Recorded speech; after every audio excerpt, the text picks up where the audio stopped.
Very hot ang issue about the Filipino comedian Joe Coy about hosting the Golden Globes.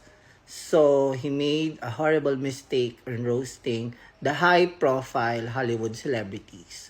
So, hindi daw natawa yung mga artista doon sa Golden Globes. Well, actually, bet ko yan. Natatawa talaga ako sa kanya. Kumpleto ako ng mga video niyan sa Netflix. Well, ang take ko dyan, siguro iba lang talaga yung stand-up comedy show and hosting. And added the fact na 10 days lang siya binigyan ng preparation. Kulang yung preparation niya on watching the other films kung sino mabibigyan ng award. Well, humingi naman siya ng sorry about dun sa mga joke niya. Pero para sa akin, congratulations pa rin. At least hindi ka nasampal